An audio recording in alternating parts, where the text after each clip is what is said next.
Now let us move to the posterior compartment of the leg. The posterior compartment of the leg has 5 muscles of concern. There are more muscles there, but we will deal with 5 for the A and P. I will add a 6th for the higher level, upper level anatomies. The most superficial muscle in the posterior leg, which you might call the calf, is the gastrocnemius muscle. And the gastrocnemius muscle has 2 heads, a medial head and a lateral head. The gastrocnemius muscle, the 2 heads will unite and they will join and they will form what is called the calcaneal tendon, sometimes called the Achilles tendon, but this is human anatomy, it's not Greek mythology. This is the calcaneal tendon. So the medial head of gastrocnemius and the lateral head of gastrocnemius. However, there's a 3rd muscle that joins to form that calcaneal tendon, and that is, well, actually a 2nd muscle because we had 2 heads of gastrocnemius. That muscle, if we remove the medial head of gastrocnemius on this model, we can see is the soleus muscle. So this muscle deep within, deep to the medial and lateral heads of the gastrocnemius, is called the soleus muscle. It also joins into the tendocalcaneus to go to the calcaneal tuberosity of the heel. Those muscles, gastrocnemius and soleus, are very strong plantar flexors of the foot. Very strong plantar flexors of the foot. There is another muscle that joins with them or can make it to the calcaneal tuberosity all by itself. It is called the plantaris muscle, and they did not do a real good job of depicting it on the model, but this gray line that they show cutting across the surface of the soleus is supposed to represent the tendon of that plantaris muscle. So it would assist in plantar flexion at the foot. Now that is the superficial compartment of the posterior leg.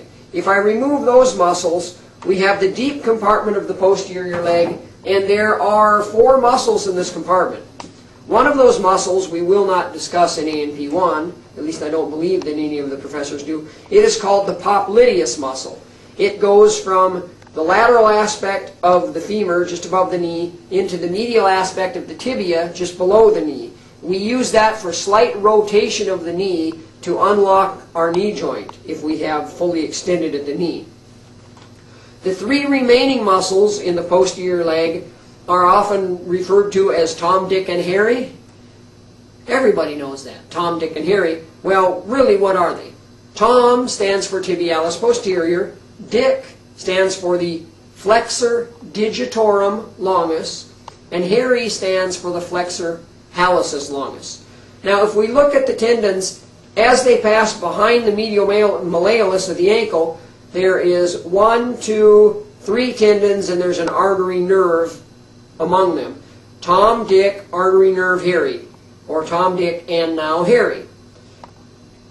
The first tendon, Tom, is the tendon of tibialis posterior. It is a plantar flexor of the foot. It also plays a role in inversion of the foot. The next tendon is Dick, or the flexor digitorum longus. It is a plantar flexor of the foot and assists in flexion of digits 2, 3, 4, and 5.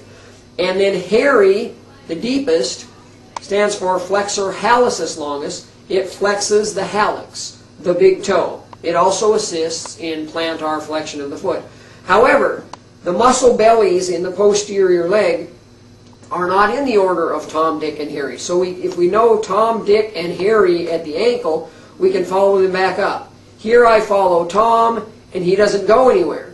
I've lost him. So let's move over and follow Dick. This is Dick. So here's the muscle belly of Dick, which we know is really the flexor digitorum longus. And here's Harry.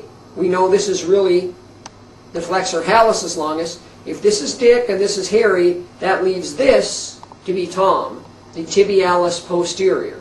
So up in the leg, the muscle bellies are the flexor digitorum longus, the flexor hallucis longus, and the tibialis posterior. But if we look down right behind the medial malleolus, we know that they are in the order of tendons from superficial to deep, also from medial to lateral, Tom, Dick, and now Harry. Tom, Dick, artery, nerve, and Harry. The muscles of the posterior leg.